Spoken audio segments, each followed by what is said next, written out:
Success Mantra, we shape future. Hello and welcome to Success Mantra YouTube channel. तो स्वागत है एक बार फिर से आप सभी का हमारे प्रभानी बाइक्स के इस वीकली करंट अफेयर सेशन में। तो आज के इस सेशन में हम लोग डिस्कस करने जा रहे हैं अक्टूबर के फर्स्ट वीक का current affairs. And if you remember last session जो हमने किया था उसमें 29 सितंबर तक का करंट अफेयर्स था, तो 30 सितंबर का जो करंट अफेयर्स है वो रिमेनिंग रह गया था। तो इस सेशन में हम लोग अक्टूबर के फर्स्ट वीक के साथ साथ 30 सितंबर के करंट अफेयर्स को भी कवर करते हुए चलेंगे। तो चलिए देख लेते हैं अक्टूबर के फर्स्ट वीक में क्या है खास, जो कि एग्जाम पर्सपेक्टिव से बहुत ही ज्यादा इंपॉर्टेंट है। तो हम अपने टेबल ऑफ कंटेंट की तरफ मूव करते हैं एंड देखते हैं कि क्या एग्जाम पर्सपेक्टिव से इंपॉर्टेंट है नेशनली या इंटरनेशनली। तो अगर नेशनल न्यूज की तरफ देखें तो वही सेंट्रल गवर्नमेंट है, इसने क्या कर दिया है, जो मिनिमम वेज रेट्स हैं उनको बढ़ा दिया है ना। और अक्टूबर 1 से क्या होने वाला है, ये इफेक्टिव होने वाला है, लागू होने वाला है। इसके अलावा हम पढ़ेंगे जो इंडिया कजाकिस्तान की जो मिलिट्री एक्सरसाइज है, एक्सरसाइज काजिन है ना, कहां पे हो रही है, क्यों हो रही है, क्या इसका एम एंड ऑब्जेक्टिव है, और इस बार की एक्सरसाइज में क्या यूनिक था, क्या खास था। इसके अलावा जो थर्ड है हमारा 5 और लैंग्वेजेस को क्लासिकल लैंग्वेज का दर्जा दे दिया है हमारी सेंट्रल गवर्नमेंट है। तो क्लासिकल लैंग्वेजेस क्या क्या होती हैं, क्या क्राइटेरिया होता है किसी लैंग्वेज को क्लासिकल लैंग्वेज डिक्लेयर करने का, और इन लैंग्वेजेस को क्यों डिक्लेयर किया गया है क्लासिकल लैंग्वेज। इनके अलावा पहले से कौन कौन सी क्लासिकल लैंग्वेजेस डिक्लेयर की हुई थी सेंट्रल गवर्नमेंट ने, उनको भी डिस्कस करेंगे। एंड नेक्स्ट है हमारा राज्य माता गौ माता टैग डिक्लेयर टू देसी गांव इन महाराष्ट्र, है ना। तो महाराष्ट्र ने डिक्लेयर कर दिया है जो गाय है, देसी गाय है, उनको राज्य माता का स्टेटस दे दिया। तो जानेंगे क्यों दिया है, आर्ग्यूमेंट क्या है, लॉजिकल आर्ग्यूमेंट क्या है, ह्यूमन पर्सपेक्टिव क्या है इसके बारे में। अगर मूव करें हम अपनी इंटरनेशनल सेक्शन की तरफ तो जानेंगे कि भाई क्लाउडिया जो शेनबॉम है मैक्सिको की फीमेल प्रेसिडेंट बन गई है, पहली फीमेल प्रेसिडेंट बन गई है ना। तो इनकी जो पॉलिटिकल जर्नी है एंड इनके प्रोमिसेस जो इन्होंने इलेक्शन में किए थे, है ना, थ्रू आउट द इलेक्शन इन्होंने किए थे एंड क्या करने वाली है, सब जानेंगे। इसके अलावा एक टाई अप हुआ है, ज्वाइंट वेंचर खुलने वाला है ना, इंडिया की भारत इलेक्ट्रॉनिक्स लिमिटेड और इजरायली एरोस्पेस इंडस्ट्रीज के बीच में। तो जानेंगे कि ज्वाइंट वेंचर क्या है, कहां पे इसका हेडक्वार्टर होगा, और इस ज्वाइंट वेंचर का पर्पज क्या है, ठीक है, जो सोल पर्पज क्या है वो जानेंगे। अगर हम आए अपने पर्सनैलिटीज एंड अवार्ड सेक्शन में तो जानेंगे दादा साहब फाल्के अवार्ड के बारे में, मिथुन चक्रवर्ती को मिला है ना।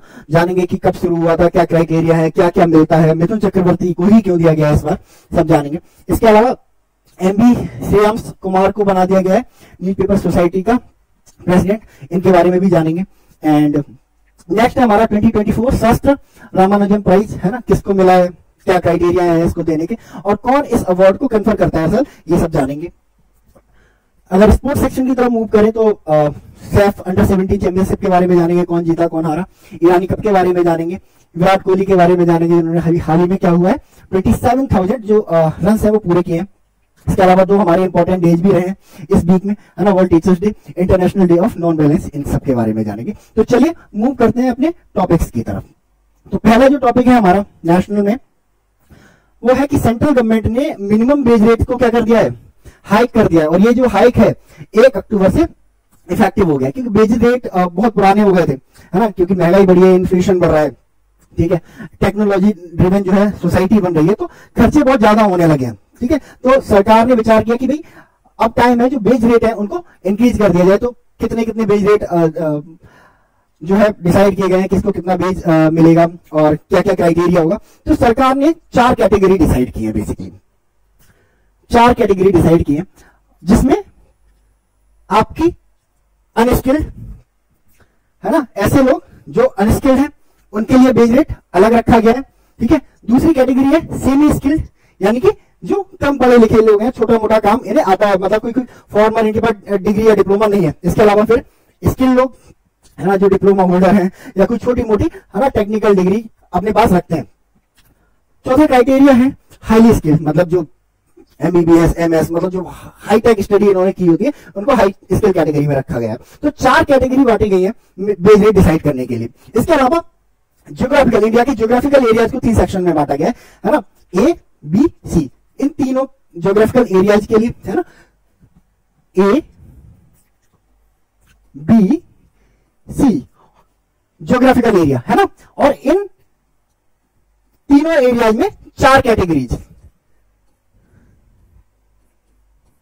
कौन कौन सी 4 कैटेगरीज भाई, एक तो अनस्किल्ड, ठीक है, सेमी स्किल्ड एसएस, ठीक है, और स्किल्ड और हाईली स्किल्ड, सब सारी ज्योग्राफिकल एरिया में है ना, इन चारों कैटेगरी को जो क्या कर दिया गया है, डिवाइड कर दिया गया है। ठीक है, तो जान लेते हैं बेसिकली जो ज्योग्राफिकल एरिया ए है उसमें बेज रेट क्या डिसाइड किया गया है लोगों के लिए। तो अगर बात करें अनस्किल्ड लोगों की, तो अनस्किल्ड लोगों के लिए जो क्राइटेरिया है, जो मिनिमम बेज है, वो डिसाइड किया गया है 783 रुपीज, 783 रुपीज। यानी कि अब एक दिन में एक अनस्किल्ड वर्कर को काम करने के लिए मिनिमम बेज रेट कितना होगा, 783 रुपीज जो है पे करना पड़ेगा। नेक्स्ट अगर हम बात करें सेमी स्किल्ड लोगों की, तो सेमी स्किल्ड लोगों के लिए ये जो रेट है वो डिसाइड किया गया है 868 रुपीज ए डे, एक दिन का है ना, पूरा महीने का नहीं है ना। जो अनस्किल्ड है उसको 783 पर डे मिलेगा, और जो सेमी स्किल्ड है उसको 868 पर डे मिलेगा। एंड इसके अलावा अगर बात करें स्किल्ड पर्सन की, क्लरिकल लेवल पर काम करने वाले लोग, तो इनके लिए जो बेस डिसाइड किया गया है पर डे का, वो 954 रुपीज ए डे डिसाइड किया गया है। अगर बात करें हाईली स्किल्ड लोगों की, हाईली स्किल्ड लोगों के लिए जो मिनिमम बेस डिसाइड किया गया है पर डे के हिसाब से, वो डिसाइड किया गया है 1035 रुपीज। ठीक है, तो याद रखेंगे 1 तारीख से इफेक्टिव है। 4 कैटेगरीज बनाई गई हैं, unskilled, semi skilled, skilled and highly skilled. ठीक है, 3 ज्योग्राफिकल एरियाज बनाए गए हैं इंडिया के, ए बी सी। ठीक है, इनमें इन चारों कैटेगरीज को ज्योग्राफिकल एरियाज में पुट अप कर दिया गया है। और अगर हम एक ही बात करें ज्योग्राफिकल एरियाज की, है ना, तो उसमें जो अनस्किल्ड लोग हैं उनके लिए 783 रुपीज पर डे, जो आपके सेमी स्किल्ड लोग हैं उनके लिए 868 रुपीज पर डे, एंड जो स्किल्ड लोग हैं उनके लिए 954 रुपीज पर डे, एंड जो हाईली स्किल्ड लोग हैं उनके लिए 1035 रुपीज पर डे के हिसाब से तय किया गया है मिनिमम वेज रेट, और ये 1 तारीख से इफेक्टिव हो जाएगा। ठीक है, चलिए मूव करते हैं अपने नेक्स्ट टॉपिक की तरफ। काजिन, एक्सरसाइज काजिन चल रही है अभी। ठीक है, तो एक्सरसाइज काजिन क्या है ना, क्या इसके पीछे मोटिव रहता है। तो साल था 2016। ठीक है, इंडिया कजाकिस्तान है ना, इंडिया आपका साउथ एशिया में, और जो आपका जो कजाकिस्तान है वो सेंट्रल एशिया में पड़ता है ना, तो लैंडलॉक कंट्री है। तो दोनों कंट्रीज के जो लीडरशिप है वो मिली, और उन्होंने डिसाइड किया कि भाई हमें अपना मिलिट्री कॉपरेशन बढ़ाना चाहिए। ठीक है, तो उन्होंने कहा कैसे बढ़ाएंगे, किस बेसिस पे बढ़ाएंगे। मिलिट्री कॉपरेशन 2 कंट्रीज तभी बढ़ाते हैं, है ना, जब उनका एनिमी कॉमन होता है या उनके थ्रेट्स कॉमन होते हैं, है ना। तो दोनों कंट्रीज ने डिसाइड किया कि भाई क्या कॉमन है हमारे बीच में, तो उन्होंने कहा टेररिज्म कॉमन है। ठीक है, तो अपनी काउंटर टेररिज्म एबिलिटीज को बढ़ाने के लिए, ज्वाइंट काउंटर टेररिज्म एबिलिटीज को इनहांस करने के लिए इन्होंने डिसाइड किया कि हर साल हम लोग एक्सरसाइज करेंगे 2016 से। तो 2016 से आज 2024 है। ठीक है, तो 8वां एडिशन, 8th एडिशन हो रहा है इंडिया का कजाकिस्तान की मिलिट्री का, है ना, ज्वाइंट वेंचर। ठीक है, इसका नाम क्या है, x cousin, KAZ Kazakhstan, IND मतलब इंड। ठीक है, तो दोनों देशों की मिलिट्री पार्टिसिपेट जनरली करती है, बट इस बार कुछ खास था। इस बार खास चीज ये थी कि दोनों देशों की जो एयरफोर्स है उन्होंने भी क्या किया, इस एक्सरसाइज में पार्टिसिपेट किया। ठीक है, और ये एक्सरसाइज अभी 13 को, यानी कि कल ही खत्म हुई है। कब से शुरू हुई थी, 30 सितंबर को शुरू हुई थी, एंड 11 अक्टूबर को, है ना, खत्म हुई। और कहां पे हो रही है ये, उत्तराखंड में हो रही है। उत्तराखंड में एक जगह है ना, जिसका नाम है औली, और वहां पर एक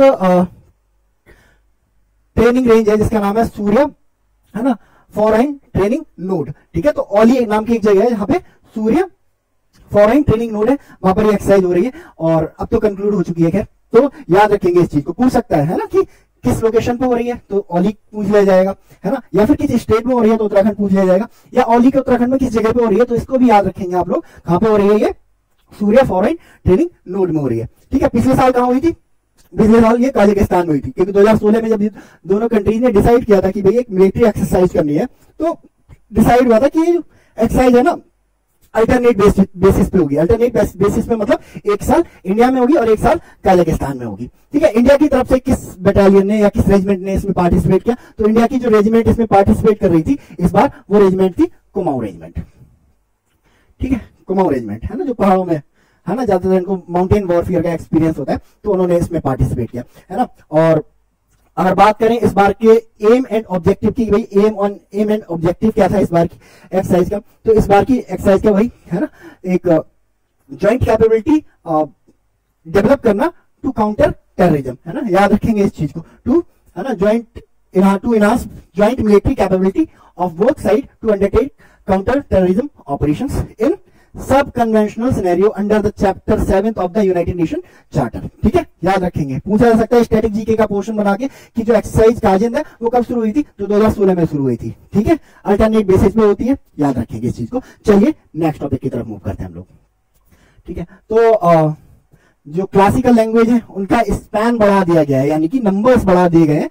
और अभी हाल ही में जो हमारी सेंट्रल गवर्नमेंट है, यूनियन गवर्नमेंट है, उसने डिसाइड किया कि 5 और लैंग्वेजेस को, है ना, क्या करा जाएगा, है ना, क्लासिकल लैंग्वेज डिक्लेयर कर दिया जाएगा। और फाइनली एक प्रेस कॉन्फ्रेंस हुई ministry of information and broadcasting की, और उन्होंने 5 लैंग्वेजेस को, ये 5 लैंग्वेजेस कौन कौन सी हैं, अगर लैंग्वेजेस की बात करें तो ये लैंग्वेजेस हैं आपकी मराठी, ठीक है, बंगाली, ठीक है, पाली, प्राकृत एंड आसमीज। इन 5 लैंग्वेज को जो है क्लासिकल लैंग्वेज डिक्लेयर कर दिया गया। ठीक है, अच्छा, इनसे पहले कितनी थी, ठीक है, इनसे पहले 6 लैंग्वेजेस थी, है ना, तो अब 5 और बढ़ गई हैं, तो टोटल क्लासिकल लैंग्वेज कितनी हो गई है, 11 हो गई है। तो पहले 5 जो 6 थी वो कौन सी थी, तो तमिल थी आपकी, ठीक है, इसके अलावा तेलुगु थी, इसके अलावा आपकी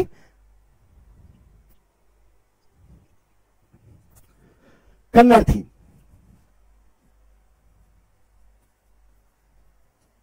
ठीक है, और नेक्स्ट आपकी मलयालम, देन आपकी संस्कृत, और लास्ट आपकी ओडिया। तो ये जो 6 लैंग्वेजेस थी वो पहले से क्लासिकल लैंग्वेज थी, है ना, बाकी 5 अब जुड़ गई है, तो टोटल नंबर कितना हो गया, 11 हो गया। ठीक है, अगर स्टैटिक जीके का पोर्शन एक क्वेश्चन बन सकता है यहां से कि इंडिया की पहली क्लासिकल लैंग्वेज कौन सी थी, तो इंडिया की जो पहली क्लासिकल लैंग्वेज थी तमिल थी, जिसे 2004 में सबसे पहली क्लासिकल लैंग्वेज डिक्लेयर किया गया। ठीक है, और अभी तक सबसे लास्ट वाली कौन सी थी, ओडिया थी, इसको 2014 में डिक्लेयर किया गया था, है ना, क्लासिकल लैंग्वेज। तो याद रखेंगे इंडिया की पहली क्लासिकल लैंग्वेज कौन सी है, इंडिया की पहली क्लासिकल लैंग्वेज है आपकी तमिल।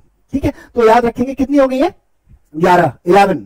अब टोटल जो लैंग्वेजेस हैं क्लासिकल लैंग्वेजेस हैं वो 11 हो गई हैं। अच्छा, क्या मोटिव है इनके पीछे और किस लैंग्वेज को क्लासिकल लैंग्वेज डिक्लेयर किया जाता है। ठीक है, तो मोटिव तो पॉलिटिकल भी होते हैं, लिटरेचर भी होते हैं, है ना, कि लिटरेचर को बढ़ावा देने के लिए, किसी लैंग्वेज पे ज्यादा फोकस करने के लिए ना, डीप फोकस करने के लिए किसी भी लैंग्वेज को क्लासिकल लैंग्वेज डिक्लेयर कर दिया जाता है। बट अगर वो लैंग्वेज सर्टेन क्राइटेरिया को फॉलो करती है ना, उसी कंडीशन में ऐसा हो सकता है, अदरवाइज नहीं किया जा सकता। और वो क्राइटेरिया कैसे हैं, तो 2004 में कुछ क्राइटेरिया डिसाइड किए गए कि भाई कौन से क्राइटेरिया तय किए जाए जो किसी लैंग्वेज को क्लासिकल लैंग्वेज डिक्लेयर किया जा सके। तो कुछ क्राइटेरिया जो सामने आए, है ना, साहित्य अकेडमी ने जो 2004 में, है ना, एक कमेटी ने जो डिसाइड किया कि भाई इन पैरामीटर्स पे जो लैंग्वेज खरी उतरेगी उसी को क्लासिकल लैंग्वेज डिक्लेयर किया जाएगा। तो सबसे पहला जो क्राइटेरिया था वो क्राइटेरिया था कि भाई जो लैंग्वेज है ना वो कम से कम 1500 से 2000 साल पुरानी होनी चाहिए, मतलब एक उसकी लॉन्ग हिस्टोरिकल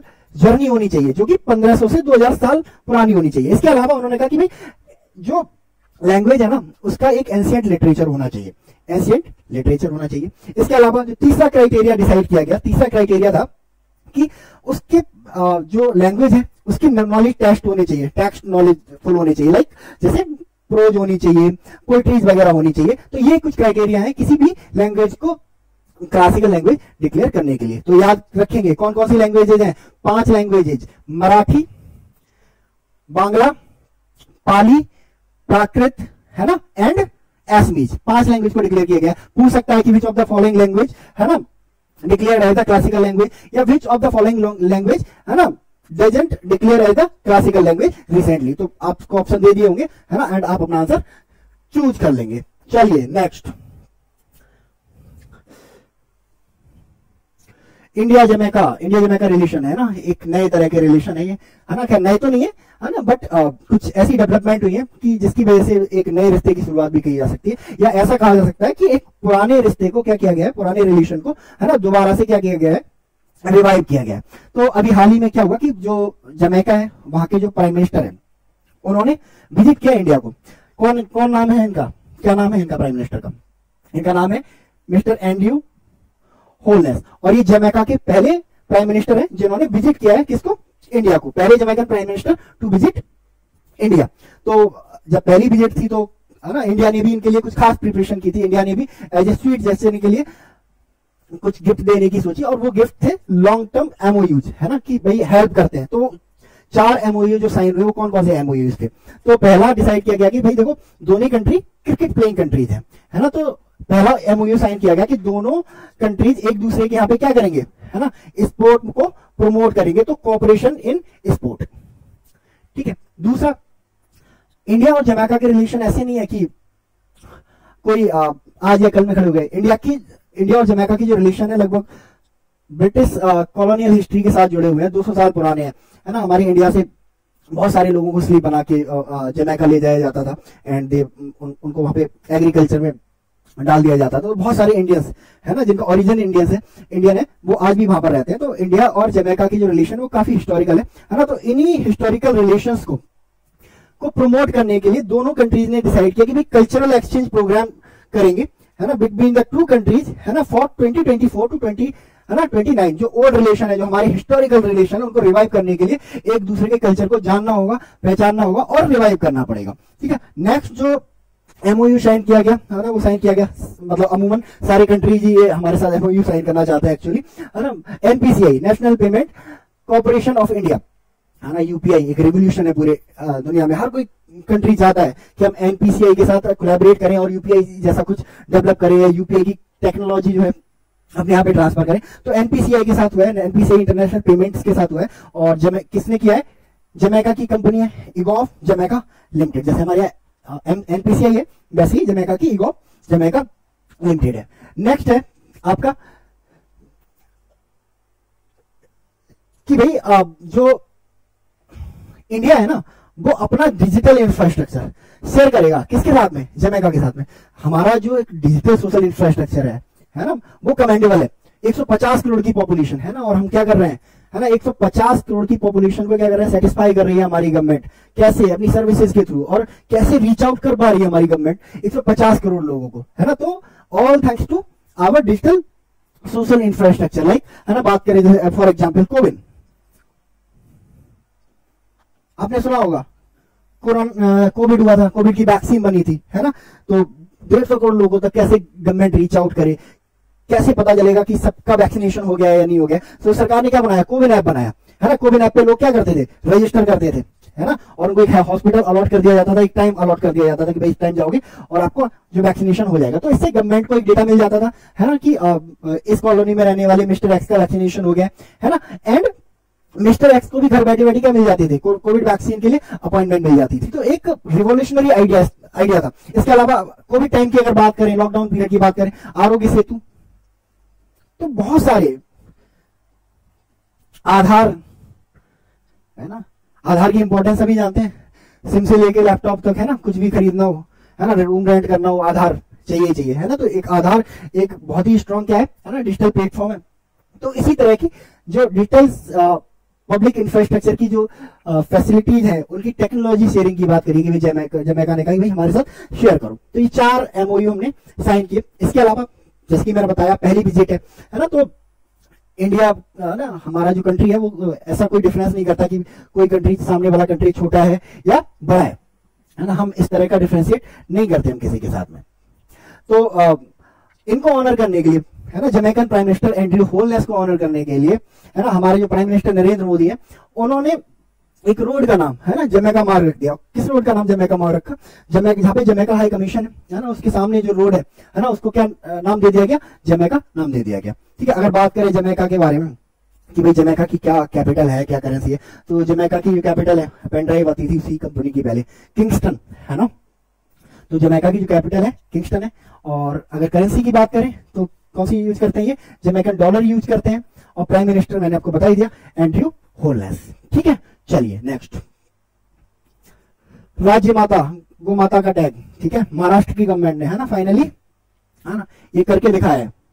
एंड जो काव है, देसी काव है ना, देसी गाय जो है, उसको डिक्लेयर कर दिया गया राज्य माता। पहली बार, है ना, इंडिया की हिस्ट्री में ऐसा हुआ है कि किसी भी क्रिएचर को इस तरह का जो स्टेटस है वो दिया गया है ना। और ये जो स्टेटस है वो सिर्फ देसी गांव के, है ना, गाय के लिए है, बाकी और किसी गाय के लिए नहीं। बहुत सारी हाइब्रिड ब्रीड्स है ना, और फॉरेन ब्रीड अवेलेबल है हमारे इंडिया में, उनको नहीं, सिर्फ देसी गाय को ही ये स्टेटस दिया गया। और इसके पीछे आर्ग्यूमेंट जो महाराष्ट्र की गवर्नमेंट है ना, ना, उसके बहुत लॉजिकल आर्गुमेंट है। उन्होंने कहा गाय जो है बहुत इंपॉर्टेंट है हमारे लिए, खास करके देसी गाय, हमारे यहाँ हिस्टोरिकली, स्पिरिचुअली एंड इकोनॉमिकली गाय का एक अपना कंट्रीब्यूशन है। तो उसके इसी कंट्रीब्यूशन को देखते हुए हम क्या कर रहे हैं, है ना, गाय को राज्य माता का दर्जा दे रहे हैं। दूसरा उन्होंने कहा कि भाई जो देसी गाय है ना, उनकी जो पॉपुलेशन है डे बाई डे कम होती जा रही है। तो जब हम गाय को राज्य माता डिक्लेयर कर देंगे तो क्या होगा कि सरकार और लोग ज्यादा अवेयर होंगे देसी गाय को, है ना, प्रोटेक्ट करने के रूप में। ठीक है, अगर बात करें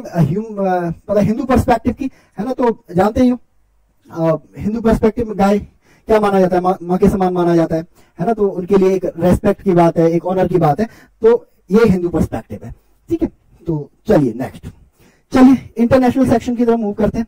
और इंटरनेशनल सेक्शन में हमारा पहला है मैक्सिको को मिल गई है फाइनली उसकी पहली फीमेल प्रेसिडेंट, और क्या नाम है इनका, क्लाउडिया शेनबॉम नाम है इनका, है ना, और ये बन गई है मैक्सिको की पहली फीमेल प्रेसिडेंट। क्या इनके प्रोमिसेस थे, तो इनके दो ही प्रोमिसेस थे कि भाई इंडिया जो मैक्सिको है ना, लैटिन अमेरिका में नंबर 2 इकोनॉमी है, ठीक है, नंबर 1 तक लेके जाना है।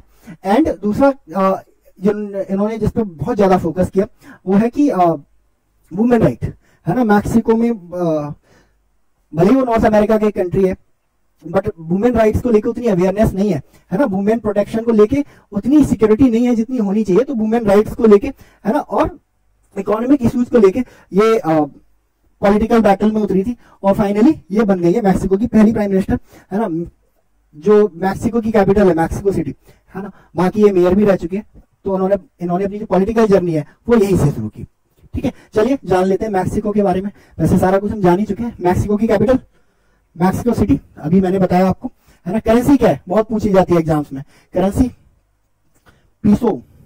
ठीक है, और प्रेसिडेंट अभी डिस्कस किया है, Claudia Sheinbaum, first women president of the nation. ठीक है, अगर कॉन्टिनेंट की बात करें तो मैंने बता दिया पहले किस कॉन्टिनेंट में है, ये नॉर्थ अमेरिका कॉन्टिनेंट में है। ठीक है, चलिए नेक्स्ट, दो कंपनीज के बीच में, है ना, एक पार्टनरशिप हुई है। Indian company Bharat electronics limited और इजराइल की इजराइल एरो डिफेंस इंडस्ट्रीज या फिर इंटरप्राइजेज, इन्होंने कहा कि आइए साथ मिलते एक ज्वाइंट वेंचर लगाते हैं। ठीक है, और वो ज्वाइंट वेंचर है, उसका हेडक्वार्टर कहां पे होगा, दिल्ली में होगा। और उस ज्वाइंट वेंचर का काम क्या होगा, वो इंडियन एयर फोर्स को और इंडियन आर्मी को, इंडियन नेवी को सप्लाई करेगा medium range surface to air missile. ठीक है, हम इजराइल से मंगाते हैं, या हमारी जो हॉल वगैरह है भारत इलेक्ट्रॉनिक लिमिटेड वगैरह यहाँ पे असेंबल करते हैं, है ना। तो हमने कहा क्यों ना एक डेडिकेटेड एक पूरी फैसिलिटी बना दी जाए, है ना, जहां पे सिर्फ यही काम होगा, medium range surface to air missile. तो इसका मेन एम एंड ऑब्जेक्टिव यही है कि एक सिंगल पॉइंट कॉन्टेक्ट बनाना इंडियन आर्मी, नेवी और एयरफोर्स के लिए to get the medium range surface to air missile. तो किस किस के बीच में पार्टनरशिप हुई है, ये पार्टनरशिप हुई है इजराइल एरोस्पेस इंडस्ट्रीज, ठीक है, और भारत, है ना, भारत इलेक्ट्रॉनिक्स लिमिटेड, है ना, भारत इलेक्ट्रॉनिक्स लिमिटेड इंडिया की एक नवरत्न पीएसयू है, सरकारी कंपनी है। काम क्या है, इलेक्ट्रॉनिक गैजेट और इलेक्ट्रॉनिक डिवाइसेस बनाती है ये हमारी एरोस्पेस इंडस्ट्री के लिए और डिफेंस इंडस्ट्रीज के लिए। 1954 में बनी थी और बेस्ड है बेंगलुरु कर्नाटका में। ठीक है, याद रखेंगे इसको। चलिए नेक्स्ट,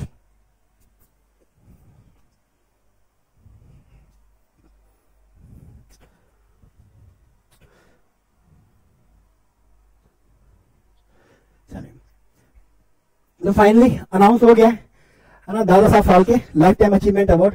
और इस साल जो पर्सनालिटी है, जो एक्टर हैं जिन्हें चुना गया इस अवार्ड के लिए, नाम है उनका मिथुन चक्रवर्ती, बंगाली एक्टर है ना। तो इनको इस बार डिसाइड किया गया, 3 मेंबर ज्यूरी है ना, आज जिसमें आशा पारिक भी थी। उन्होंने डिसाइड किया कि जो मिथुन चक्रवर्ती है उनको Dada Saheb Phalke life time achievement award देना चाहिए फॉर द ईयर 2022। याद रखेंगे 2024 के लिए नहीं है ना, कोविड के चक्कर में सारी चीजें गड़बड़ हो गई, है ना, कुछ चीजें पीछे चली गई। तो ये जो अवार्ड दिए गए 2022 के लिए दिए गए। और मिथुन चक्रवर्ती की बात करें तो मिथुन चक्रवर्ती इस अवार्ड के 54th रेसिपिएंट है, यानी कि 54वें पर्सन है जिनको ये अवार्ड मिलने वाला है। 2021 के लिए लास्ट ईयर किसको दिया गया था, एक वेटरन एक्टर है जिनका नाम है वहीदा रहमान, इनको मिला था 2021 के लिए मिला था। ठीक है, और ये अवार्ड इनको दिया जाएगा, अब तो खैर दे दिया गया होगा इन्हें, है ना, 8 अक्टूबर को इन्हें दे दिया जाएगा, जब नेशनल फिल्म इवेंट होगा, नेशनल अवार्ड्स हैं वो क्या किए जाएंगे, डिस्ट्रीब्यूट किए जाएंगे, तब किए जाएंगे। अब ये जो दादा साहब फाल्के अवार्ड है, ये क्या है, क्यों दिया जाता है, किसकी मेमोरी में दिया जाता है, ये दादा साहब फाल्के, हु इज दादा साहब फाल्के, कितना क्या अमाउंट दिया जाता है। तो जो दादा साहब फाल्के हैं, ठीक है, इनका पूरा नाम है ढूंढीराज गोविंद फाल्के, और इंडियन सिनेमा में पहली मूवी बनाने के लिए, फर्स्ट फिल्म, जिसका नाम क्या था, राजा हरिश्चंद्र 1930 में, तो उसको बनाने के लिए इन्हें, है ना, एक तरह से फादर ऑफ इंडियन सिनेमा भी कभी कभी कुछ लोग कहते हैं, है ना, तो इन्हीं को ऑनर करने के लिए, ढूंढीराज गोविंद फाल्के को ऑनर करने के लिए, है ना, इनके इंडियन सिनेमा में कंट्रीब्यूशन को ऑनर करने के लिए, है ना, ये अवार्ड दिया जाता है। शुरुआत हुई थी 1968 में, पहली बार 1969 में दिया गया था इस अवार्ड को। किसको दिया गया था, एक्ट्रेस देविका रानी को दिया गया था। क्या क्या दिया जाता है, क्या प्राइज बनी है, तो अगर कैश प्राइज की बात करें तो 10 लाख रुपए का कैश प्राइज है, और एक शॉल दी जाती है। इसके अलावा स्वर्ण कमल मेडलिन दिया जाता है, ठीक है, ये सब दिया जाता है। चलिए नेक्स्ट,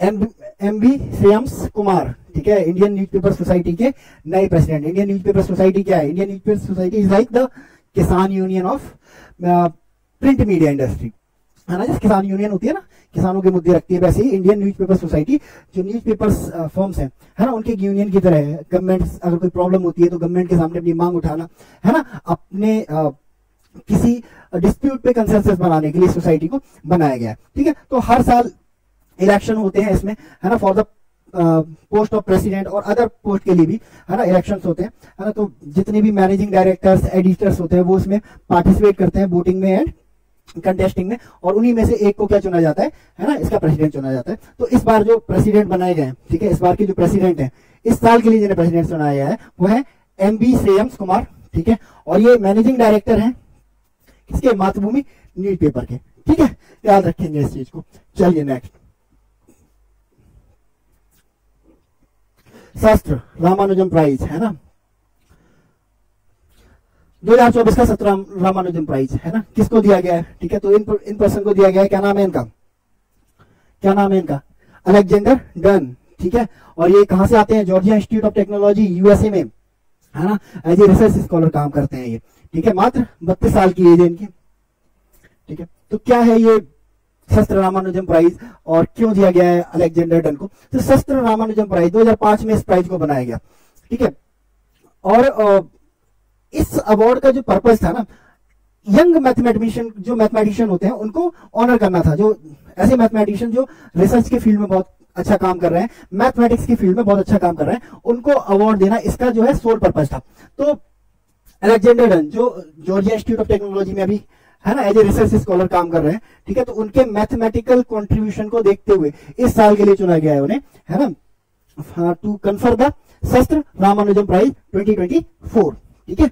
चलिए, कितना अमाउंट दिया जाता है इसमें, 10,000 रुपए, 10,000 यूएस डॉलर, ठीक है, 10,000 यूएस डॉलर कैश प्राइज इसमें दिया जाता है, ठीक है। क्राइटेरिया क्या है, ठीक है, मैंने बोल दिया, जैसे किसी भी यंग मैथमेटिशियन को चुना जाता है, ठीक है, जिसकी एज 32 या उससे थोड़ी बहुत कम होती है, लेस देन 32, बस 32 से ज्यादा नहीं होना चाहिए, ठीक है, क्योंकि इस अवार्ड का पर्पज ही क्या है, जो मैथमेटिशियन है उनको एनकरेज करना, यंग मैथमेटिशियन को एनकरेज करना, तो उन्हीं को एनकरेज करने के लिए हर साल, है ना, 30 से 32 साल के लोगों को ये दिया जाता है, 32 साल से ज्यादा नहीं होना चाहिए, ठीक है। चलिए नेक्स्ट, तो इंडिया ने फाइनली जीत लिया सैफ अंडर 17 चैंपियनशिप। सैफ क्या है, ये सैफ का फॉर्म क्या होता है, south, S for south, A for Asian, F for football, F for federation, south Asian football federation, ठीक है। तो अंडर 17 चैंपियनशिप, है ना, तो इंडिया जीत गया और 2-0 से हरा दिया है, किसको हरा दिया है, बांग्लादेश को हरा दिया गया है। कहां पे, फाइनल कहां पे खेला गया, ये पूरा एक्चुअली जो सैफ अंडर 17 चैंपियनशिप है कहां पे खेली गई थी,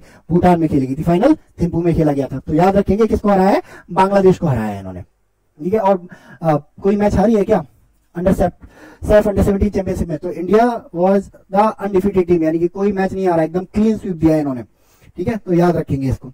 चलिए नेक्स्ट, ईरानी कप, है ना, कौन जीत गया ईरानी कप, है ना, तो ईरानी कप इस बार मुंबई ने जीता है, कितने साल बाद जीता है, 27 साल बाद जीता है। किसको हराया है, रेस्ट ऑफ इंडिया को, ROI को हराया गया है, ठीक है। कौन बनाए, मुंबई विनर बनाए, ठीक है, 27 ईयर्स के बाद, ठीक है। ईरानी कप की अगर बात करें तो ईरानी कप मैच होता है, एक सिंगल मैच होता है जिसको कप का टाइटल दे दिया गया है ना। बेसिकली होता क्या है, रणजी ट्रॉफी होती है हमारे यहाँ, सारे स्टेट की टीमें उसमें खेल रही होती है, मुंबई, सौराष्ट्र, है ना, पंजाब की टीमें खेल रही होती है। तो जो रणजी ट्रॉफी का जो विनर होता है ना, तो उस विनर को कंपीट करना पड़ता है पूरे इंडिया की टीम के साथ, रेस्ट ऑफ इंडिया। यानी कि मान लो सपोज मुंबई ने जीता रणजी ट्रॉफी, है ना, तो अब मुंबई की उस टीम को बाकी जो स्टेट की टीमें खेल रही थी ना, उन्हें मिला के एक पूरी टीम मिलेगी जिसको बोला जाएगा रेस्ट ऑफ इंडिया। ठीक है, उसके साथ कंपीट करना पड़ेगा। ठीक है, अगर जिनमें से जो भी जीतती है ना, वही अल्टीमेट विनर कहलाता है। ठीक है, अगर ऐसा माना जाता है कि जिसने रणजी ट्रॉफी भी जीत लिया और ईरानी कप भी जीत लिया, वही इंडिया का अल्टीमेट डोमेस्टिक, है ना, क्रिकेट का अल्टीमेट विनर वही होता है। तो है ना, नो डाउट मुंबई इस बार बन गई अल्टीमेट विनर ईरानी कप को जीत के, है ना। अच्छा, कैप्टन कौन कर रहा था इसको? कैप्टन अजिंक्य रहाणे। ठीक है, इस बार कैप्टन कौन थे? अजिंक्य रहाणे। ठीक है, किसको प्लेयर ऑफ द मैच दिया गया? सरफराज खान को दिया गया, डबल सेंचुरी मारी है इन्होंने। ठीक है, ईरानी ट्रॉफी के बारे में मैंने बता दिया आपको, है ना। आईडीएफसी फर्स्ट बैंक ईरानी ट्रॉफी, है ना, क्योंकि आईडीएफसी क्या करता है, इसको स्पॉन्सर करता है। एंड कब खेली गई थी बताया मैंने आपको, 1960 में खेली गई थी, और 1962 से क्या कर दिया गया इसको, है ना, कंटिन्यूअसली कर दिया गया, है ना, कि भाई अब हर साल ये हो गया। ठीक है, चलिए नेक्स्ट, विराट कोहली ने इंटरनेशनल क्रिकेट में कंप्लीट कर लिए हैं 27,000 रन, 27,000 रन। ठीक है, और ऐसा करने वाले कौन से प्लेयर बन गए हैं? दुनिया के 4th प्लेयर बन गए हैं। बाकी के 3 प्लेयर कौन कौन से हैं? पहले पे हैं सचिन तेंदुलकर, दूसरे पे कौन है? कुमार संगकारा, श्रीलंका,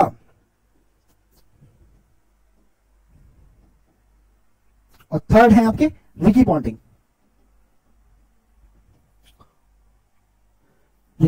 और चौथे पे आप कौन आ गए? विराट कोहली। याद रखेंगे इस चीज को। ठीक है, कंफ्यूज कर सकते हैं, जो रूट भी दे सकता है अगर इससे रिलेटेड पूछा जाता है, क्योंकि जो रूट भी है ना बहुत तेजी से रन बना रहे हैं, और अभी न्यूज आई थी, है ना, कि लगभग सचिन के रिकॉर्ड के बराबर पहुंच गया टेस्ट क्रिकेट में, है ना। तो अभी विराट कोहली के साथ सिर्फ एक ही पर्सन है क्रिकेट में जो कंपीट कर रहा है, वो पर्सन कौन है? जो रूट है। तो याद रखेंगे विराट कोहली ही बने, है ना, 27,000 रन बनाने वाले चौथे क्रिकेटर। ठीक है, चलिए नेक्स्ट बात करें इंपॉर्टेंट डेज की। तो इस वीक में 2 इंपॉर्टेंट डेज थे, है ना। पहला है आपका world teachers day. World teachers day हर साल मनाया जाता है। कब मनाया जाता है?